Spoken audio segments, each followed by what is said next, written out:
Hi friends, welcome to challenger app. ഞാൻ വിഷ്ണുരാജ്. അപ്പോൾ challenger ആപ്പിൻ്റെ ഒരു പുതിയ ക്ലാസ്സിലേക്ക് എല്ലാവർക്കും സ്വാഗതം.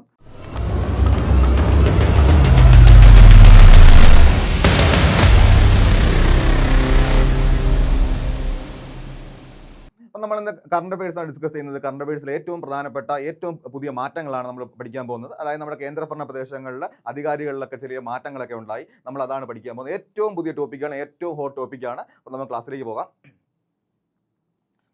അപ്പോൾ നമുക്കറിയാം നമ്മുടെ ഇന്ത്യയിൽ എത്ര കേന്ദ്രഭരണ പ്രദേശങ്ങളുണ്ട്? 8 കേന്ദ്രഭരണ പ്രദേശങ്ങൾ. അപ്പോൾ നമ്മുടെ ഇന്ത്യയിൽ 8 കേന്ദ്രഭരണ പ്രദേശങ്ങളാണ് ഉള്ളത്. അതിൽ 3 കേന്ദ്രഭരണ പ്രദേശങ്ങൾക്കാണ് നിയമസഭയുള്ളത്. പരീക്ഷ ചോദിക്കും, ഇന്ത്യയിൽ എത്ര കേന്ദ്രഭരണ പ്രദേശങ്ങൾക്കാണ് നിയമസഭയുള്ളത്? 3 എണ്ണം. ഏതൊക്കെയാണ്? ഡൽഹി, പുതുച്ചേരി, ജമ്മു കാശ്മീർ. ഡൽഹി, പുതുച്ചേരി, ജമ്മു കാശ്മീർ. നമ്മുടെ ചലഞ്ചർ ആപ്പിൻ്റെ യൂട്യൂബ് ചാനൽ നിങ്ങളെല്ലാവരും ലൈക്ക് ചെയ്യണം, ഷെയർ ചെയ്യണം, സബ്സ്ക്രൈബ് ചെയ്യണം. കാരണം ഇതുപോലുള്ള ഏറ്റവും പുതിയ കാര്യങ്ങൾ നിങ്ങളിലേക്ക് ഏറ്റവും പെട്ടെന്ന് എത്തുന്നതായിരിക്കും. പരീക്ഷകളുമായി ബന്ധപ്പെട്ട വിവരങ്ങൾ, സിലബസുമായി ബന്ധപ്പെട്ട വിവരങ്ങൾ, ഏറ്റവും മികച്ച അധ്യാപകർ നയിക്കുന്ന ക്ലാസ്സുകളാണ്. ഇതൊന്നും നിങ്ങൾ മിസ്സാക്കരുത്. അതിന് ഏറ്റവും ചെയ്യേണ്ട കാര്യമാണ് നമ്മുടെ ചാനൽ നിങ്ങൾ ലൈക്ക് ചെയ്യണം, ഷെയർ ചെയ്യണം, സബ്സ്ക്രൈബ് ചെയ്യണം. പല ഉദ്യോഗാർത്ഥികളും ക്ലാസ് കാണും, പക്ഷേ അവർ ലൈക്ക് ചെയ്യത്തില്ല. കാരണം അതിൻ്റെ ലൈക്കും ചെയ്യത്തില്ല, സബ്സ്ക്രൈബും ചെയ്തില്ല. സംഭവം എന്താണെന്ന് വെച്ചാൽ പിന്നെ ഇതുമായി ബന്ധപ്പെട്ട യാതൊരു ഇൻഫർമേഷൻ നിങ്ങൾ അറിയത്തില്ല. അതുകൊണ്ടാണ് അങ്ങനെ പറയുന്നത്. അപ്പോൾ എല്ലാവരും നമ്മളോടൊപ്പം യാത്ര ചെയ്യുക. നിങ്ങൾക്ക് ഏറ്റവും മികച്ച റിസൾട്ട് ലഭിക്കും. ഓക്കെ, അപ്പോൾ നമുക്ക് ക്ലാസ്സിലേക്ക് വരാം. അപ്പോൾ നമ്മൾ പറഞ്ഞു എന്താണ് നമ്മുടെ ഇന്ത്യയിലെ 3 കേന്ദ്രഭരണ പ്രദേശങ്ങൾക്ക് നിയമസഭയുള്ളത്. ഏതൊക്കെയാണ്? ഡൽഹി, പുതുച്ചേരി, ജമ്മു കാശ്മീർ. അപ്പോൾ ഡൽഹി എന്ന് പറയുന്നത് നമ്മളുടെ ദേശീയ തലസ്ഥാന പ്രദേശമാണ്. ഓക്കെ, നാഷണൽ ക്യാപിറ്റൽ ടെറിട്ടറിയാണ്. അപ്പോൾ ഓരോ പോയിന്റിലേക്കാണ് നമ്മൾ നോക്കാം. നമ്മൾ ആദ്യം ഡിസ്കസ് ചെയ്യുന്നത് ഡൽഹിയെ പറ്റിയിട്ടാണ്. ഓക്കെ, അപ്പോൾ ഡൽഹിയുടെ ഇപ്പോഴത്തെ മുഖ്യമന്ത്രിയാണ് രേഖ ഗുപ്ത. ഓക്കെ, അപ്പോൾ വനിതയാണ്. ഓക്കെ, ഡൽഹി മുഖ്യമന്ത്രിയെ 4ാമത്തെ വനിതയാണ്. ഓക്കെ, അപ്പോൾ ഡൽഹിയുടെ ഇപ്പോഴത്തെ മുഖ്യമന്ത്രിയാണ് രേഖ ഗുപ്ത. ഓക്കെ, പാർട്ടിയാണ് BJP. ഓക്കെ, അടുത്ത പോയിന്റ് നമ്മൾ പറഞ്ഞു കഴിഞ്ഞു, ഡൽഹിയുടെ 9ാമത്തെ മുഖ്യമന്ത്രി. ഡൽഹിയുടെ 9ാമത്തെ മുഖ്യമന്ത്രി. ഓക്കെ, ഇനി എന്താണ്? അസംബ്ലി മണ്ഡലമാണ് ഷാലിമാർ ബാഗ്. ഓക്കെ, 9ാമത്തെ മുഖ്യമന്ത്രിയാണ്, അസംബ്ലി മണ്ഡലമാണ് ഷാലിമാർ ബാഗ്. അപ്പോൾ നമ്മൾ നേരത്തെ പറഞ്ഞു ഡൽഹിയുടെ 4ാമത്തെ വനിതാ മുഖ്യമന്ത്രിയാണെന്ന് പറഞ്ഞു. ഓക്കെ, അപ്പോൾ 2025 ഫെബ്രുവരി 20-നാണ് അധികാരം ഏറ്റെടുത്തത്. ഓക്കെ, അപ്പോൾ സുഷമ സ്വരാജ്, ഷീല ദീക്ഷിത്, അതിഷി മർലേന എന്നിവർക്ക് ശേഷം ഈ പദവിയിലെത്തുന്ന 4ാമത്തെ വനിതയാണ്. നമ്മൾ നേരത്തെ പറഞ്ഞു 4ാമത്തെ വനിതയാണെന്ന് പറഞ്ഞു. അപ്പോൾ ചോദിക്കും, ഡൽഹി മുഖ്യമന്ത്രിയായ ആദ്യ വനിതയാര്? സുഷമ സ്വരാജ്. പല ആൾക്കാരും ഷീല ദീക്ഷിത് എന്ന് ഓർത്ത് വെക്കും, പക്ഷേ അല്ല.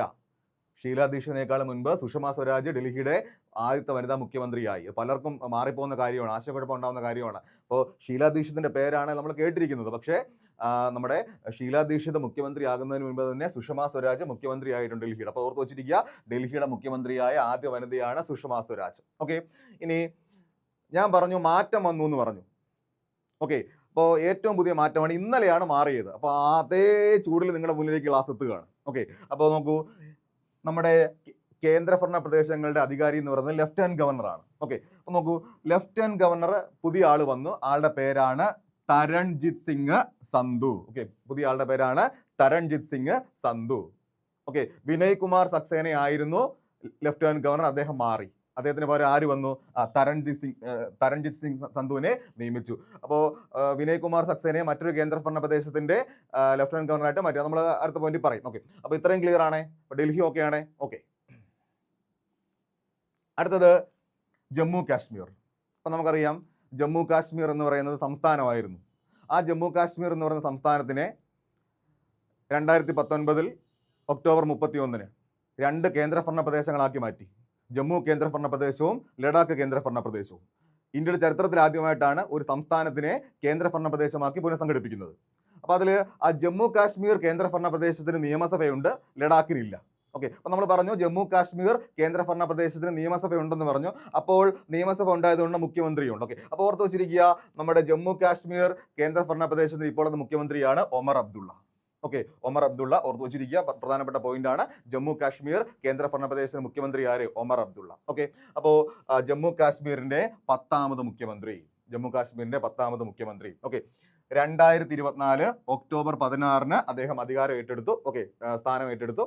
ഇനി മണ്ഡലമാണ് ഗന്ദർബാൽ. അദ്ദേഹം റെപ്രസെന്റ് ചെയ്യുന്ന നിയമസഭാ മണ്ഡലമാണ് ഗന്ദർബാൽ. ഓക്കെ, രാഷ്ട്രീയ പാർട്ടിയാണ് ജമ്മു കാശ്മീർ നാഷണൽ കോൺഫറൻസ്. രാഷ്ട്രീയ പാർട്ടിയാണ് Jammu Kashmir national conference. Okay, ഇനി ലെഫ്റ്റനന്റ് ഗവർണറാണ് മനോജ് സിൻഹ. ഇപ്പൊ ജമ്മു കാശ്മീർ കേന്ദ്രഭരണ പ്രദേശത്തിന്റെ ലെഫ്റ്റനന്റ് ഗവർണറാണ് മനോജ് സിൻഹ. ഓർത്ത് വെച്ചിരിക്കുക, പ്രധാനപ്പെട്ട പോയിന്റ് ആണ്. ക്ലിയർ ആണ്? അപ്പോൾ മുഖ്യമന്ത്രി ഒമർ അബ്ദുള്ള പ്രധാനപ്പെട്ട പോയിന്റ് ആണ്. രണ്ടും പ്രധാനപ്പെട്ട പോയിന്റുകളാണ്. ഓക്കെ, ഇനി നമ്മൾ നേരത്തെ പറഞ്ഞു ജമ്മു കാശ്മീർ എന്ന് പറയുന്ന സംസ്ഥാനത്തിനെ 2 കേന്ദ്രഭരണ പ്രദേശങ്ങളായി പുനഃസംഘടിപ്പിച്ചു. അതിലൊന്നാണ് ജമ്മു കാശ്മീർ കേന്ദ്രഭരണ പ്രദേശം, അതിന് നിയമസഭയുണ്ട്. രണ്ടാമത്തേതാണ് ലഡാക്ക്, അതിന് നിയമസഭയില്ല. ഓക്കെ, അപ്പോൾ നമ്മൾ നേരത്തെ പറഞ്ഞതാണ്. അപ്പോൾ ഡേറ്റും പറഞ്ഞതാണ് 2019 ഒക്ടോബർ 31. അപ്പോൾ ജമ്മു കാശ്മീർ, ലഡാക്ക് എന്നീ കേന്ദ്രഭരണ പ്രദേശങ്ങൾ ഔദ്യോഗികമായി നിലവിൽ വന്ന തീയതിയാണ് 2019 ഒക്ടോബർ 31. ക്ലിയർ ആണല്ലോ? ഓക്കെ, ശ്രദ്ധിക്കുക, നമ്മുടെ ചലഞ്ചർ ആപ്പിലാണെങ്കിൽ നമ്മുടെ ഡിഗ്രി പ്രിലിംസിൻ്റെ ക്രാഷ് ബാച്ച് ആരംഭിച്ചിട്ടുണ്ട്. നിങ്ങൾ ജോയിൻ ചെയ്യണം. ഏറ്റവും മികച്ച ക്ലാസ്സാണ് നിങ്ങൾക്ക് ലഭിക്കുന്നത്. ഓക്കെ, നമുക്ക് പറയേണ്ട കാര്യമില്ല. നമ്മുടെ PSC അധ്യാപന മേഖലയിൽ ഏറ്റവും പ്രഗത്ഭരായ അധ്യാപകർ രഞ്ജിത്ത് സാറ്, വിശാഖ് പാവുമ്പ സാറ്, അവരൊക്കെയാണ് ക്ലാസ് നയിക്കുന്നത്. അപ്പോൾ നിങ്ങൾക്കറിയാം, ഞാൻ നിങ്ങൾക്ക് അവരെയൊന്നും പ്രത്യേകം പറഞ്ഞു തരേണ്ട കാര്യമില്ല. വർഷങ്ങളായിട്ട് നിങ്ങൾ കണ്ടുകൊണ്ടിരിക്കുന്ന ആൾക്കാരാണ്. ഏറ്റവും മികച്ച ക്ലാസ്സാണ് നിങ്ങൾക്ക് കിട്ടുന്നത്. ഓക്കെ, അപ്പോൾ ആ അവസരങ്ങളിൽ നിന്നും നിങ്ങളത് പ്രയോജനപ്പെടുത്തണം. അതുകൊണ്ട് നമ്മുടെ ക്രാഷ് ബാച്ചിനകത്ത് ജോയിൻ ചെയ്യുക. ഏറ്റവും മികച്ച റിസൾട്ട് നിങ്ങൾക്ക് കിട്ടും. അത് യാതൊരു സംശയവും വേണ്ട. നിങ്ങൾ ജസ്റ്റ് ആ ആപ്പ് ഒന്ന് ഓപ്പൺ ചെയ്ത് നോക്കുമ്പോൾ തന്നെ അറിയാം. അതിൻ്റെ ആ ഒരു ഇൻ്റർഫേസും എല്ലാം ഏറ്റവും മികച്ച രീതിയിലാണ് അത് അറേഞ്ച് ചെയ്തിരിക്കുന്നത്. അപ്പോൾ നിങ്ങൾ ആ അവസരങ്ങളെല്ലാം പരമാവധി പ്രയോജനപ്പെടുത്തുക. അപ്പോൾ നമുക്ക് ക്ലാസ്സിലേക്ക് തിരിച്ചു വരാം. അപ്പോൾ ശ്രദ്ധിക്കുക, അപ്പോൾ നമ്മൾ പറഞ്ഞു കേന്ദ്രഭരണ പ്രദേശങ്ങളെ പറ്റി പറഞ്ഞു. അങ്ങനെയാണ് ചോദിക്കുകയാണ്, ഇന്ത്യയിലെ ഏറ്റവും വലിയ കേന്ദ്രഭരണ പ്രദേശം ഏത്? ഓക്കെ, ഇന്ത്യയിലെ ഏറ്റവും വലിയ കേന്ദ്രഭരണ പ്രദേശമാണ് ലഡാക്ക്. ഓക്കെ, ഇന്ത്യയിലെ ഏറ്റവും വലിയ കേന്ദ്രഭരണ പ്രദേശം ലഡാക്ക്. ഇപ്പം തന്നെ പറഞ്ഞു പഠിച്ചു പോവുക. ഓക്കെ, ഇന്ത്യയിലെ ഏറ്റവും വലിയ കേന്ദ്രഭരണ പ്രദേശം ലഡാക്ക്. ഓർത്ത് വെച്ചിരിക്കുക. ഓക്കെ, ചോദിക്കും ഇന്ത്യയിലെ ഏറ്റവും വലുത് ലഡാക്ക്. എത്രയാണ് വിസ്തീർണം? 59,146 square kilometre. Okay, 59,146 square kilometre ആണ് ലഡാക്കിന്റെ വിസ്തീർണം. അപ്പോൾ ഇന്ത്യയിലെ ഏറ്റവും വലിയ കേന്ദ്രഭരണ പ്രദേശം. അങ്ങനെയെങ്കിൽ ഇന്ത്യയിലെ ഏറ്റവും വലിയ രണ്ടാമത്തെ കേന്ദ്രഭരണ പ്രദേശം ഏത്? ജമ്മു കാശ്മീർ. ഓക്കെ, ഇന്ത്യയിലെ ഏറ്റവും വലിയ രണ്ടാമത്തെ കേന്ദ്രഭരണ പ്രദേശമാണ് ജമ്മു കാശ്മീർ. ഓക്കെ, വിസ്തീർണമാണ് 42,241. അപ്പോൾ ഇത്രയും ഓക്കെ ആണല്ലോ. ഇനി ശ്രദ്ധിക്കേണ്ട പോയിന്റ് ആണ്,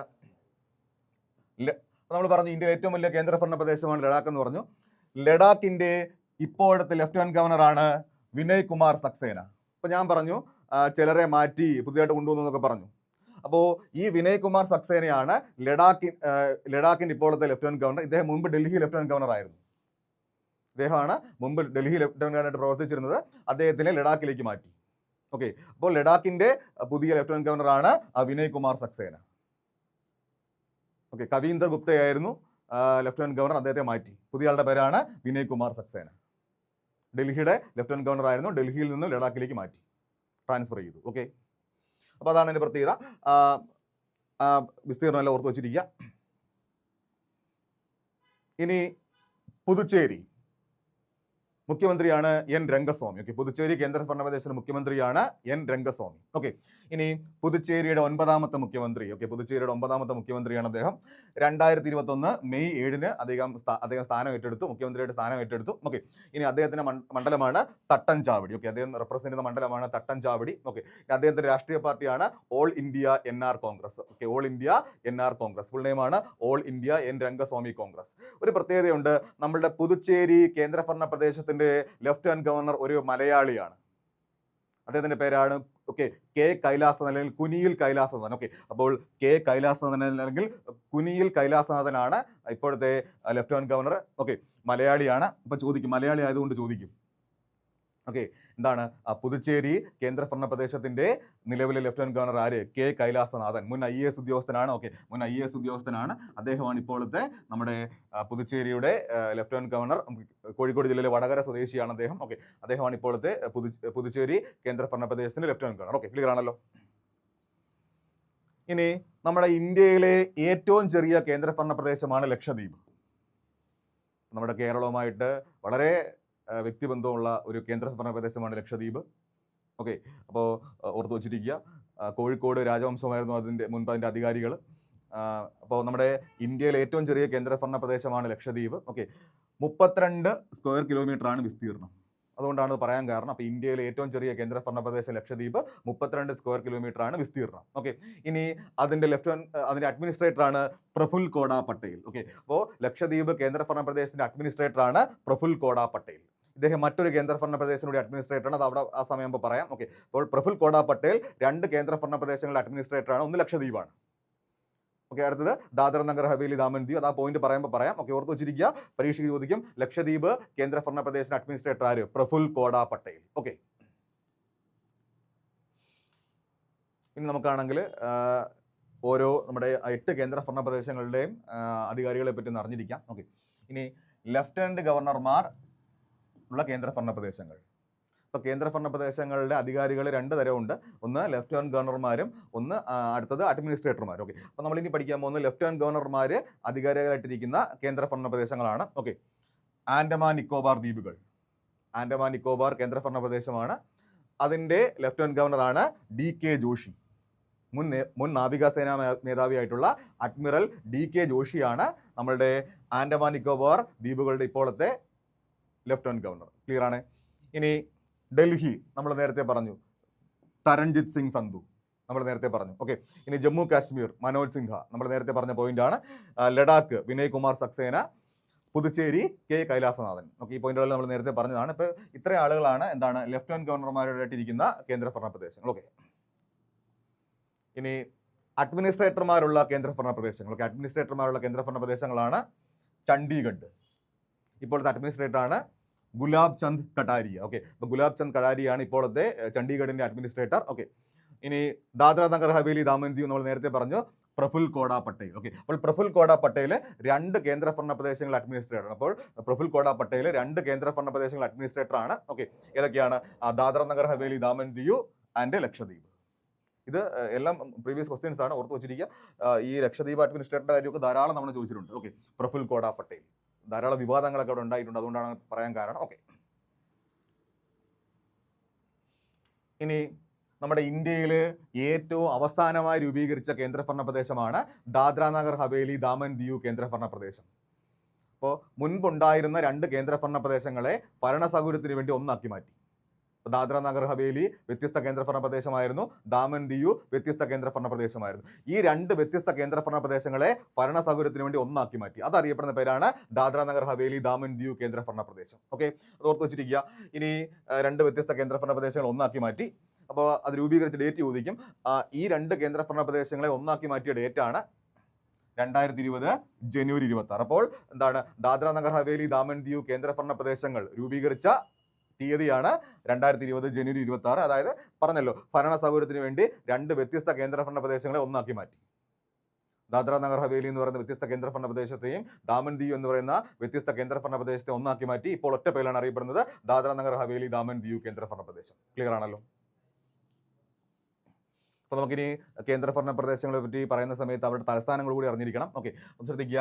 ആൻഡമാൻ നിക്കോബാർ ദ്വീപുകൾ, അതിന്റെ തലസ്ഥാനമാണ് ശ്രീ വിജയപുരം. ഓക്കെ, അപ്പോൾ ശ്രീ വിജയപുരമാണ് ആൻഡമാൻ നിക്കോബാർ കേന്ദ്രഭരണ പ്രദേശത്തിന്റെ തലസ്ഥാനം. ഓക്കെ, ചണ്ഡീഗഡിൻ്റെത് ചണ്ഡീഗഡ് തന്നെയാണ്. ഓക്കെ, ഇനി ദാദ്ര നഗർ ഹവേലി ദാമൻ ദിയു ദാമൻ. ഡൽഹി കേന്ദ്രഭരണ പ്രദേശം ഡൽഹി. ഇനി ജമ്മു കാശ്മീർ കേന്ദ്രഭരണ പ്രദേശ തലസ്ഥാനം 2 തലസ്ഥാനമുണ്ട്. ശ്രീനഗർ വേനൽക്കാല തലസ്ഥാനം, ജമ്മു ശീതകാല തലസ്ഥാനം. ഓക്കെ, ഇനി ലഡാക്കിന്റെ തലസ്ഥാനമാണ് ലേ. ലക്ഷദ്വീപ് കവരത്തി. പുതുച്ചേരി. അപ്പോൾ ഇത്രയുമാണ് തലസ്ഥാനങ്ങൾ. ഇതും ഓർത്ത് വെച്ചിരിക്കണം. ഓക്കെ, അപ്പോൾ ഞാൻ വീണ്ടും പറയുകയാണ്, നമ്മുടെ ചലഞ്ചർ ആപ്പിൻ്റെ യൂട്യൂബ് ചാനൽ നിങ്ങൾ ലൈക്ക് ചെയ്യണം, ഷെയർ ചെയ്യണം, സബ്സ്ക്രൈബ് ചെയ്യണം. ഓക്കെ, അപ്പോൾ നിങ്ങൾക്ക് അത് ചെയ്യുന്നത് വഴി ഏറ്റവും പുതിയ നോട്ടിഫിക്കേഷൻസ്, ഏറ്റവും പുതിയ മാറ്റങ്ങൾ, പുതിയ സിലബസുകൾ എല്ലാം നിങ്ങൾക്ക് ഇൻഫർമേഷൻസ് അതാത് സമയത്ത് തന്നെ നിങ്ങൾക്ക് ലഭിക്കും. ഓക്കെ, അപ്പോൾ നിങ്ങൾക്ക് അതിനനുസരിച്ച് പ്രിപ്പയർ ചെയ്യാം, അതിനനുസരിച്ച് അപേക്ഷിക്കാനൊക്കെ പറ്റും. മാത്രമല്ല നമ്മളുടെ ഈ ക്ലാസ്സിൻ്റെ നോട്ട്സ് നമ്മുടെ ചലഞ്ചർ ആപ്പിൻ്റെ ടെലഗ്രാം ഗ്രൂപ്പിനകത്ത് ആഡ് ചെയ്യുന്നതാണ്. അപ്പോൾ ടെലഗ്രാം ഗ്രൂപ്പിൻ്റെ ലിങ്ക് താഴത്തെ ഡിസ്ക്രിപ്ഷനിൽ കൊടുത്തിട്ടുണ്ട്. നിങ്ങൾക്ക് അതുവഴി ടെലഗ്രാം ഗ്രൂപ്പിനകത്ത് ജോയിൻ ചെയ്യാം. ഓക്കെ, അപ്പോൾ നോട്ട്സൊക്കെ ലഭിക്കും, പുതിയ അപ്ഡേറ്റ്സ് ലഭിക്കും. മാത്രമല്ല നിങ്ങൾക്കാണെങ്കിൽ നമ്മുടെ ആപ്പിൻ്റെ ലിങ്ക് കൂടി ഡിസ്ക്രിപ്ഷനിൽ കൊടുത്തിട്ടുണ്ട്. നിങ്ങൾക്കാണെങ്കിൽ ആ ലിങ്ക് ക്ലിക്ക് ചെയ്യുന്നത് വഴി നിങ്ങൾക്ക് ആപ്പ് ഡൗൺലോഡ് ചെയ്യാം. ആ ആപ്പിനകത്ത് ധാരാളം നിങ്ങൾക്ക് പഠിക്കാൻ ആവശ്യമായ കാര്യങ്ങൾ കൊടുത്തിട്ടുണ്ട്. നിങ്ങൾക്ക് അതെല്ലാം യൂസ് ചെയ്യാം. നിങ്ങൾക്കാണെങ്കിൽ ഇപ്പോൾ ഡിഗ്രി ലെവൽ ബാച്ചിൻ്റെ ക്രാഷ് ലെവൽ കോഴ്സ് നടക്കുകയാണ്. നിങ്ങൾക്കാണെങ്കിൽ അത് പർച്ചേസ് ചെയ്യാം. ഏറ്റവും മികച്ച ക്ലാസ് നിങ്ങൾക്ക് ലഭിക്കും. അപ്പോൾ എല്ലാവരും നല്ല രീതിയിൽ പഠിക്കുക. എത്രയും പെട്ടെന്ന് എല്ലാവർക്കും ജോലി കിട്ടട്ടെ. അപ്പോൾ നമുക്ക് മറ്റൊരു ക്ലാസ്സിൽ കാണാം. അതുവരെ ഓൾ ദി ബെസ്റ്റ്.